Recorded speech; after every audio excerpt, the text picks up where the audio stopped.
দাদা দাদির আদর ভালোবাসা পায়নি এমন মানুষ মনে হয় না কোথাও খুঁজে পাওয়া যাবে। আমি মনে করি যারা দাদা দাদির আদর ভালোবাসা পায় তারা খুবই ভাগ্যবান। আমার দাদা দাদু যতদিন বেঁচে ছিলেন আমি আলহামদুলিল্লাহ অনেক আদর পেয়েছি তাদের কাছ থেকে। আসসালামু আলাইকুম এভরিওয়ান, আমি ইমরোজ নুরদিনা চলে আসলাম নতুন একটি ভিডিও নিয়ে। সেই দিন আব্বু আম্মু আমার দাদা দাদুর জন্য কিছু গরিব মিসকিনদের খাওয়ানোর ব্যবস্থা করে, তো বাসায় সবকিছু রান্না করা হয়। তো দেখতেই পাচ্ছেন প্রথমে আম্মু মুরগি রান্না করার জন্য একটা বড় পাতিলে তেলের মধ্যে কিছু তেজপাতা, লং, এলাচ, দারুচিনি, মেথি এবং কিছু পেঁয়াজ দিয়ে দিয়েছে। তারপর পেঁয়াজের কালারটা হালকা ব্রাউন হয়ে আসলে এর মধ্যে পরিমাণ মতো লবণ, হলুদ, মরিচ, গরম মশলা এবং আদা বাটা, রসুন বাটা দিয়ে দিতে হবে।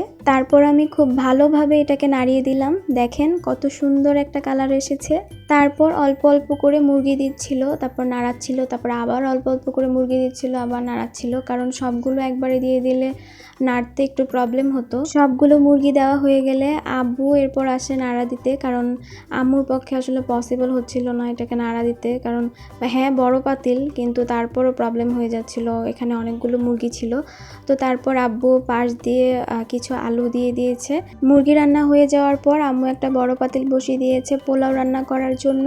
তো এখানেও সেম ভাবে আগের মতো তেলের মধ্যে কিছু তেজপাতা, লং, এলাচ, দারুচিনি এবং পেঁয়াজ দিয়ে দিয়েছে এবং পেঁয়াজটা হালকা ব্রাউন হয়ে যাওয়ার পর পরিমাণ মতো আদা বাটা, রসুন বাটা এবং লবণ দিয়ে দিয়েছে। তারপর ভালোভাবে মিক্স করে সবগুলো পোলাওর চাল দিয়ে দিয়েছে আম্মু।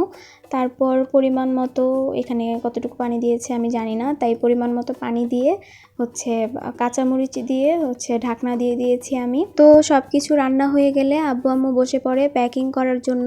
আর এখানে খুব বেশিই দিচ্ছিল যেন একটা মানুষ পেট ভরে খেতে পারে এবং হাত তুলে দোয়া করতে পারে।